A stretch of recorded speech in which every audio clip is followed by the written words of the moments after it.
قبل اي حاجة خلينا نعرف يعني ايه مذئوب وانواعهم علشان تكونوا فاهمين كل حاجة.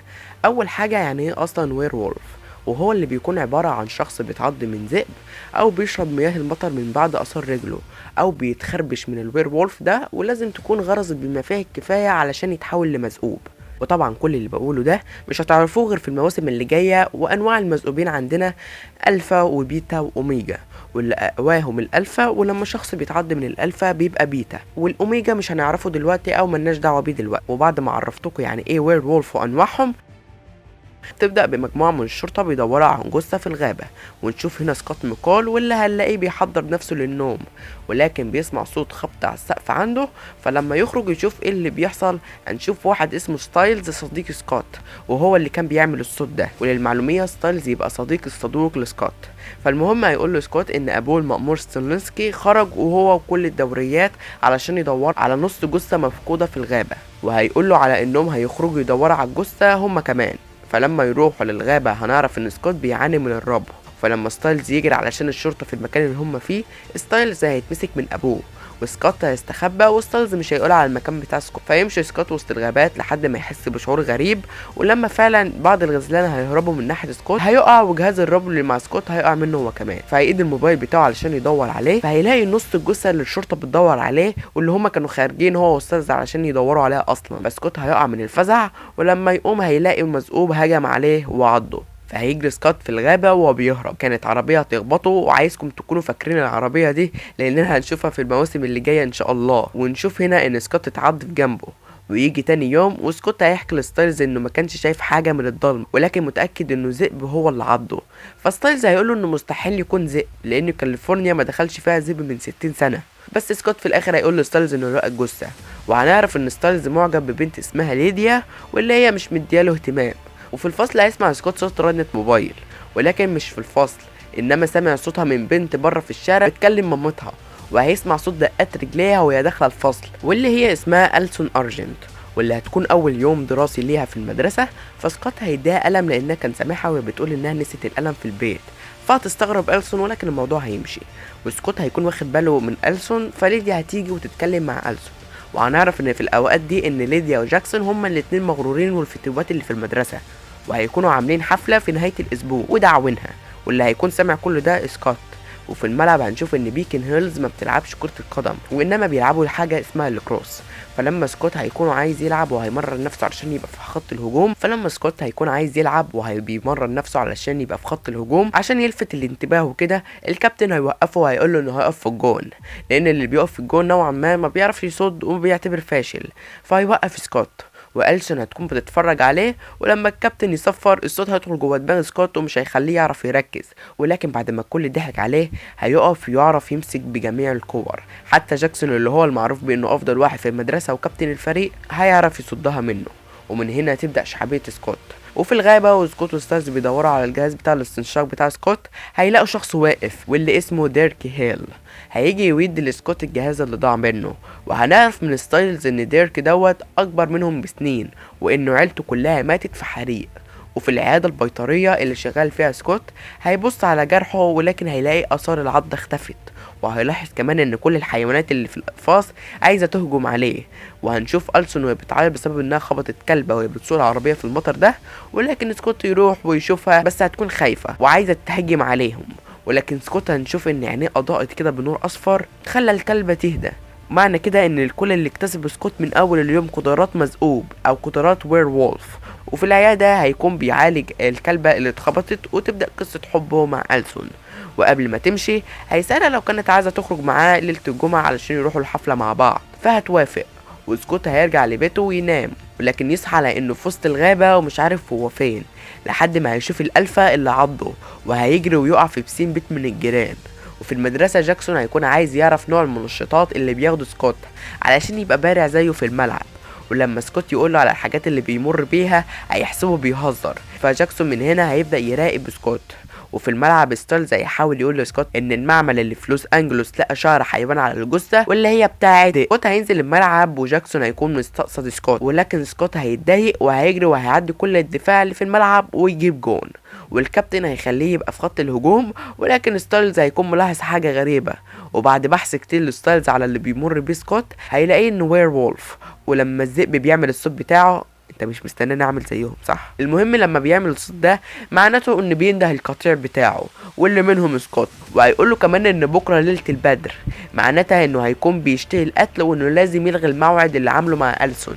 ولكن سكوت هيرفض وهيحسب ان ستايلز عايز يبوظ حياته عليه، كان هيضربه لكن هيسيبه ويمشي ويتأسف له.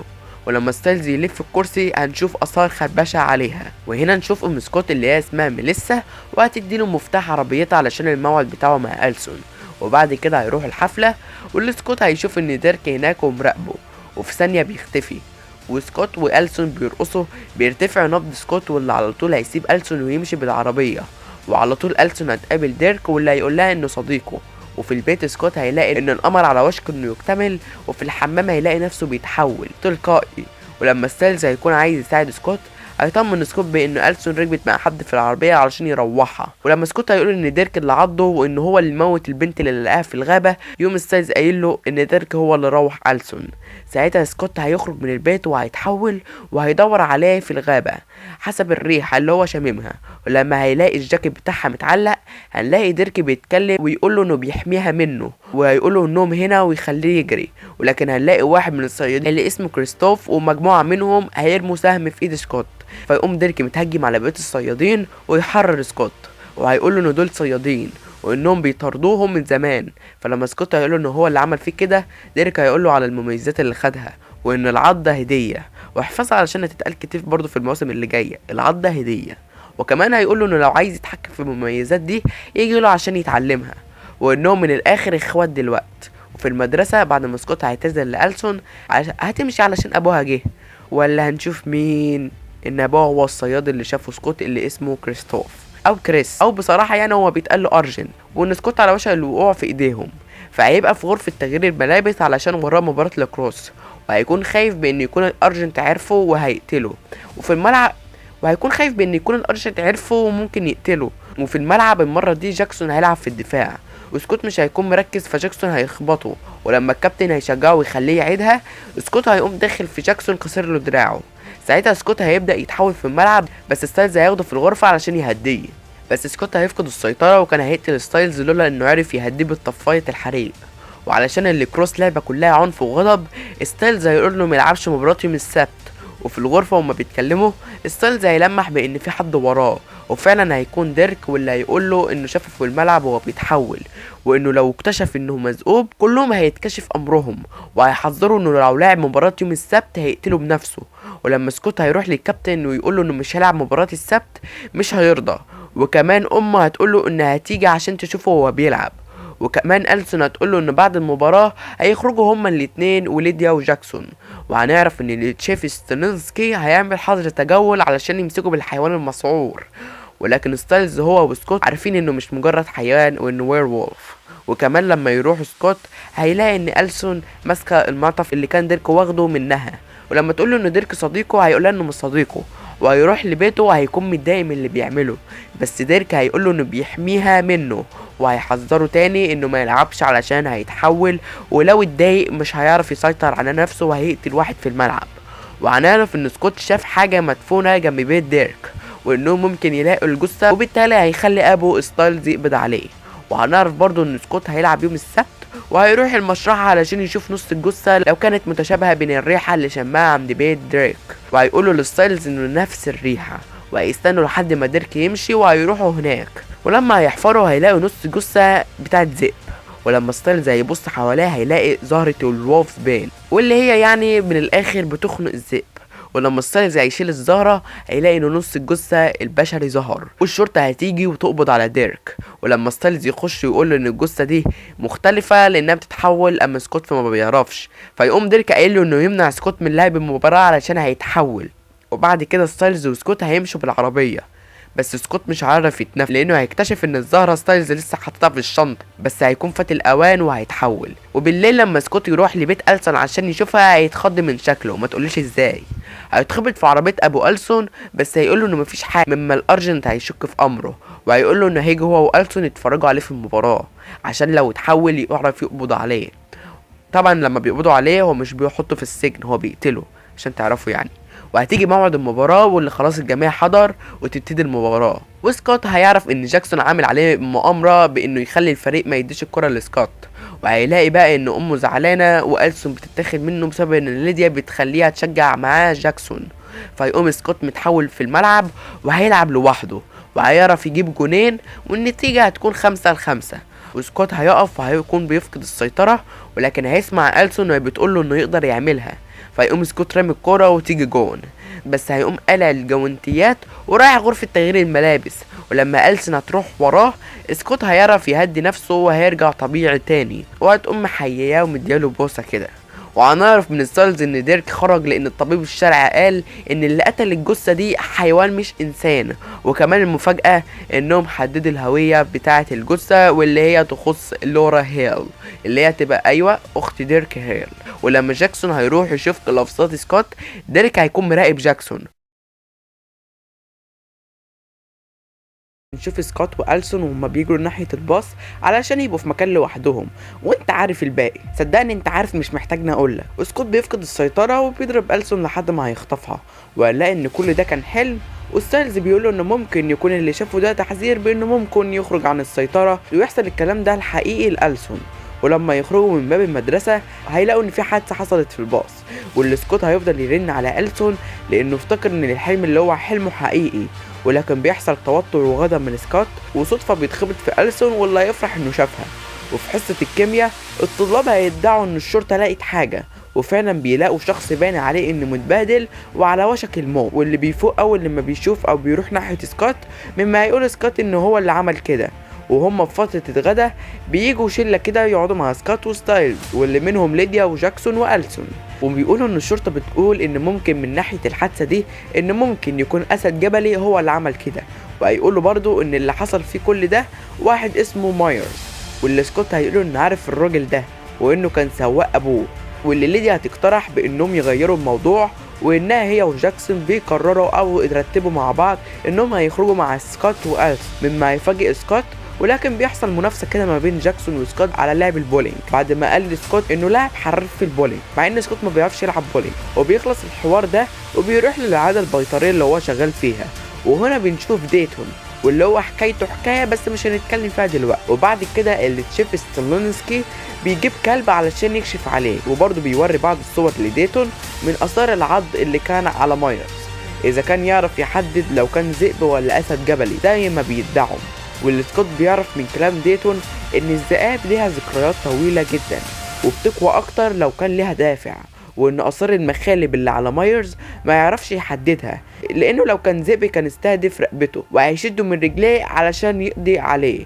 واللي سكوت هيخاف اكتر لانه بيفتكر انه مر بالموضوع ده. وبعد كده هيروح سكوت للمستشفى علشان يودي الغدا لماليسا، وهيحس بشعور غريب ناحيه اوضه في المستشفى. ولما يخش الأوضة هيلاقي مايرز اللي كان في الباص ومتبهدل، وأول لما مايرز هيشوفه هيترعب. بس ماليسا هتيجي وتخلي سكوت يهرب، وفي عربية شرطة هتروح عند بيت ديرك بعد ما أصبح البيت ملك للحكومة لأنه مهجور. ولكن ديرك بنظراته هيخلي الكلب يخاف ويعمل صوت، مما هيخوف الراجل الشرطي هو كمان، وهيسيب المكان ويمشي. وعلى طول هيجي سكوت واللي هيقول لديرك على انه عايز يفتكر، وقبل ما يتكلم ديرك هيقوله انه مش هو اللي قتل الراجل الباص. فسكوت هيقول له طب على الاقل قول لي مين اللي عمل فيه كده. فيقوم ديرك قايل له انه ممكن يعلمه ولكن بسعر، بس هيقول له انه هيعرف السعر ده بعدين. ويقول له انه يروح عند الباص ويخلي كل حساته تشتغل، وهيعرف فعلا اذا كان هيأذي ألسون ولا لا، لان سكوت بيحس ان الحلم اللي شافه ده ممكن يحصل على ألسون. وهيروح فعلا سكوت وستايلز بالليل بالعربيه، وهيخلي ستايلز يراقب المكان وسكوت هيخش لوحده. واول ما هيروح هيفتكر انه كان نايم وسمع صوت الذئب اللي عضه وخلاه يصحى وهو متحول. واول ما هيدخل الباص هيفتكر كام لقطة حصلت وانه كان فعلا موجود، ولكن مش هو اللي عمل كده، وان معظم الدم اللي هناك بتاع سكوت لانه كان بيدافع عن مايرز. وانه دلوقتي يعرف يخرج مع ألسون. وألسون بقى كانت بتختار لبس علشان تخرج بيه، ولكن كريس هيجي ويقول لها ان مش هتخرج لان في حيوان مسعور بره، وكمان في حظر تجول دلوقتي. ولكن ألسون مش هيعجبها الوضع وهتنط من الشباك وهيروحوا لصالة البولينج وهيبداوا يلعبوا. والسكوت زي ما كان قايل انه ما بيعرفش يلعب بولينج، وان جاكسون بيعرف يلعب، وهيكسف سكوت بعد ما طلع الكرة بره بانه هيفضل يضحك عليه وبره. وديرك وهو بيعيد بنزين بتيجي عربية الأرجنت، وسكوت وهو واقف بيفكر ازاي هيلعب الكرة بتيجي ألسون وتديله حافز بطريقتها مما تخليه يشغل قدرات المذئوب ويعرف يجيب كل الكور. والأرجن هنلاقيه جايب المساحة وهيتكلم مع ديرك بانه دايما بيحب يهتم بالحاجة اللي هو بيحبها. وديرك هيتعصب ولكن هيهدى لانه مش عايز يتحول قدامهم، وهنلاقيهم كسروا ازاز العربية بتاعته علشان يخليه يتضايق. ولكن ديرك هيعرف يهدي نفسه. وفي صالة الألعاب سكوت هيعرف يجيب كور كتير وهيخلي جاكسون يتضايق. وهما ماشيين سكوت هيقول لجاكسون انهم مش مجبورين يكرهوا بعض، بس جاكسون هيقول له انه مش بيكرهه انما مش مصدقه، وان ايا يكن السر اللي انت مخبيه علشان مش عايز ألسون تعرفه. وبعد كده ديرك بيروح لمايرز في المستشفى وهيقول له انه يفتح عينيه، وهنلاقي مايرز بيقول له انه اسف وهيقول اسم هيل مما هيخلي ديرك في علامة تعجب، وهيقول له ازاي عرفت اسمي، وهيقول له انه اسف وهيعتذر ليه اكتر من مرة. وبعد كده بيجي انذار عند ماليسا ان في حالة طارئة، ولما بتخش الأوضة بنلاقي ان مايرز مات. في الاخر سكوت بيروح ألسون وتقول له انه بعد كده هيخرجوا هما لوحدهم وتديله بوسة، وارجنت اللي هو ابوها هيكون مراقبهم. وبعد كده بيروح ستايلز عند سكوت واللي ما لسه تفتكره حرامي. المهم هيروح ويقول لسكوت انه جه خبر لابوه ان سواق الباص اللي هو اسمه مايرز مات، مما يخلي سكوت يتضايق ويروح عند ديرك، واللي ديرك هيقول له انه ما عملش حاجه وهيزقه من على السلم بعد ما استفزه سكوت وهيتحول. وديرك لما بينط علشان يضربه بيقوم سكوت رامي ديرك في جدار مكسره، فيقوم ديرك قايم ومنفض هدومه ويقوم متحول، واللي ديرك هيبهدل سكوت وهيفضل يرميه على الارض كذا مره ويقوم معوره بمخالبه مما هيرجع سكوت لطبيعته تاني. وديرك هيقوله ان مش هو اللي قتله ولا حتى انت، وكمان هيقوله ان مش هو اللي عضه. فيبدا سكوت هيفتكر من الجرح اللي عليه من حاجات من اللي حصلت في الباص، وهيقوم ديرك قايل له ان في كائن اخر اللي بيسموه الالفا واللي انا قلت لكم عليه في الفيديو اللي فات وعرفتكم انواعهم كمان. وهيقول كمان ان الالفا ده الاخطر والاوحش مننا، وان جه هنا علشان يبحث عليه وانه مش عارف يجيبه ده معاه، وليه هو بسبب ان الالفا ده هو اللي عض سكوت، وانه جزء من قطيعه دلوقتي، واللي كان سامع حوارهم ده الالفا ذات نفسه. وبعد كده بنشوف هنا واحده ماشيه بعربيتها واللي اسمها كيت، واللي هي من عيله الارجنت، وبتحس بشعور غريب بعد ما كان الالفا بيجري جنبها. فبيجي الالفا علشان يشدها، ولكن كيت بتعرف تتصرف لانها معاها شوت جان وبتعرف تطلع من غير اصابات. وسكوت هيسمع صوت عواء وضرب نار، وتقوم كيت سايبه الشوت جان ومطلعه القناصه، وكريس بيعرف فبيمشي علشان يقابلها. ونشوف ديرك واللي بيشوف الالفا ويبدا يجري وراه، ولكن هو بينط بتيجي طلقه من قناصه كيت في ديرك، وبيجي سكوت وبيستمع، واللي بنعرف ان ديرك تقريبا قدامه 48 ساعه وبيموت لان ديرك اتصاب بطلقه مسمومه. وفي المدرسه بنعرف ان سكوت واخد تقييم سالب في الاختبارات وانه لازم يحسن درجاته. فيقوم سكوت قايل لستايلز انه هيروح يذاكر مع ألسون بعد المدرسه. ديرك هيكون في المدرسه وماشي بالعافيه بسبب الاصابه، بيشوف جاكسون ولا هيروح علشان يساله عن مكان سكوت. فيقوم جاكسون مستفزه علشان عمال يساله على اللي بيبيعهوله، بس ديرك هيقوم متعصب ومخالبه هتغرز في رقبه جاكسون بالغلط. فيقوم ديرك واقف ويفضل يستمع لاي حد في المدرسه علشان يبحث عن سكوت بمهاره السمع اللي عنده، ويجيبه فعلا لما بيسمع ليديا وألسون هما بيتكلموا على ان سكوت بانه هيروح علشان يذاكر مع ألسون في البيت ولا هيروح بعد المدرسه على طول. فيقوم ديرك متعصب ويخرج يستنيه، ولما ستايلز هيمشي بالعربيه هيلاقي ان ديرك ظهر وسكوت هيشوفه وهو بيقع، فهيروح وهيلاقيه مصاب وبيتحول تلقائي. فيقوم شايله حطه في عربيه ستايلز، وديرك هيقول له انه يعرف نوع الطلقه دي واللي هيقول له انه محتاجها علشان يساعده. وألسون هتيجي لسكوت وهتقول له انك قلت لي انكم مش اصحاب. فيقوم سكوت قايل انها قصه طويله ويمشي علشان يقابلوا بعض، واللي هيكون مراقب الكلام ده جاكسون. بعد كده بيوصل سكوت في نفس اللحظه مع ألسون واللي بتستغرب منه علشان غريب نوعا ما معاها النهارده، وانه ازاي وصل بالسرعه دي بالعجله في نفس اللحظه وهي راكبه بالعربيه. المهم بيدخل سكوت واللي هيكون متوتر حبتين، بيدخلوا الاوضه واللي لسه بيقول لها نشوف لو هنبدا بالتاريخ الاول، بتقوم على طول مديها الخلطه السريه، ويعرفوا بعد كده لما اقول الخلطه السريه يبقى هي اللي بالي بالك. ومعلش يعني علشان اليوتيوب ما يقفلش الفيديو علشان مشهد كده ولا كلمه كده، فبرجوله لو لسه ما عملتش لايك اعمل لايك، ولو عامل اشتراك فعل مسة الجرس علشان يوصلك كل جديد وكل خلطه سريه. ونرجع لموضوعنا. بيجيله رساله من ستايلز لو كان لقى الرصاصه، بس سكوت هيقوله انه محتاج وقت اكتر، وستايلز هيقول لديرك بانه ممكن يخرجه ويرميه بره على الرصيف لانه ما بيقدرش يعمل حاجه بحالته المزريه دي. فيقوم ديرك قايل له بانه لو ما شغلش العربيه حالا هياكل رقبته باسنانه. فيقوم ستايلز مشغل العربيه وماشي. وهناك عند سكوت بيعرف ان كيت تبقى اخت كريس، وان ألسون لسه ما تعرفش حاجه عن اللي هما بيعملوه، وان سكوت عارف بس مش هيتكلم. وبيروحوا هما الاتنين في مخزن الاسلحه، وبنعرف ان ألسون بتعرف تلعب الرمايه وعامله لها اقواس بنفسها. وسكوت بيشوف الاسلحه اللي متخزنه، فبنعرف من ألسون ان ابوها بيبيع الاسلحه للحكومه. فبيجي الارجنت وبيقول لهم اطلعوا من مكانكم، وهيبقى شادد قوي مع سكوت. بس في الاخر كيت هتيجي وهتقول له انهم كانوا بيعملوا الخطه السريه تحت، مش حاجه وحشه يعني، وان سكوت هيقعد معانا علشان يتعشى. فيقوم كريس قال له بتحب اللحمه وكمان برمنا نتعرف على بعض اكتر. وبنعرف ان ديرك متصاب وحالته دلوقتي بقت خطيره، وسكوت هيكون قاعد على طاوله الاكل، وكريس هيفضل يسال اسئله غريبه لسكوت، وألسون هتتضايق، وسكوت هيحس بنبضات قلبها. فهيقوم مغير الموضوع ويضحكه، وهيتكلم مع ستايلز بانه يشوف حته يوديه فيها، وهيقول له انه يوديه لعياده بيطريه. فيقوم ديرك قايل له لو ملقاش الطلقه هيموت، الالف هيجيلك ويا اما تقتل معاه يا اما هيقتلك انت. فبيفتح الاوضه والجرس الانذار بيرن، وكيت هتيجي وهتقول له انه يروح حمام الضيوف. ولما بيخش الاوضه بيشوف شنطه واللي بيبقى موجود فيها بعض الطلقات، وواحده منها بتكون اتاخدت. فسكوت بيضيع عينيه علشان يعرف نوعها، واللي يقول لستايلز وديرك هيقول له انه نوع نادر من سم الوير وولف، وهيحتاج الطلقه دي علشان هيموت من غيرها. وديرك هنشوف ان السم اصبح منتشر في دراعه كله، ولما السم بيوصل للقلب بيموت. وفي البيت بتيجي كيت وبتقول لسكوت انه خد حاجه من الشنطه بتاعته، ولما سكوت يقول لها انه مخدش حاجه ويحلف، كيت هتقول له خلاص هنفتشها وهنشوف لو انا على خطأ. فتقوم ألسون قايله لهم انها هي اللي فتحت الشنطه وتطلع لهم حاجه للخلطه السريه كده. فسكوت هيخرج وهو محرج وبيضحك على اللي حصل، وبيروح على اخر اللحظات ومعاه الطلقه قبل ما كان ستايلز هيقطع دراعه. فبتقع الطلقه من ايد ديرك، ولكن سكوت بيركز لحد ما يطلع الطلقه بمخالبه. فيقوم ستايلز ضارب ديرك علشان يفوق، ويقوم مولع في الطلقه وشافي نفسه. واللي سكوت يقول له انه لو ما سابهوش في حاله هيروح يقول للارجنت وهم هيساعدوه. فيقوم قايل لسكوت انه يجي معاه ويوريهم عملوا ايه، ونشوف بيتر هيل اللي هو عم ديرك، واللي هنعرف انهم ولعوا في البيت وكان في 11 شخص واللي ماتوا كلهم ما عدا بيتر، واللي هو هيكون الناجي الوحيد، بس دخل في غيبوبه اللي هي مستمره لحد دلوقتي 6 سنين، وانهم الناس الوحيده اللي كانت عارفه بانهم الوير وولف.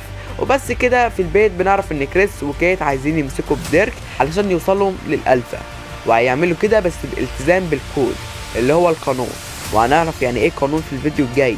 وبتخلص الحلقه ان كريس ارجنت عايزين يقبضوا على ديرك، وانهم لسه ما يعرفوش هل كان في لسه مذئوبين اكتر من كده ولا لا. ولو لسه ما عملتش اشتراك في القناه انزل باشتراكك الجميل علشان يوصلك كل جديد، واعمل لايك للفيديو علشان تحمسني بان انا انزل لكم فيديوهات اكتر. ولو لسه ما شفتش الفيديو اللي فات روح شوفه علشان يعني تبقى متابع الاحداث اول باول. وبس كده اكتبوا تحت في الكومنتات لو عايزين نكمل في السلسله دي، واشوفكم بخير الفيديو الجاي. مع السلامه.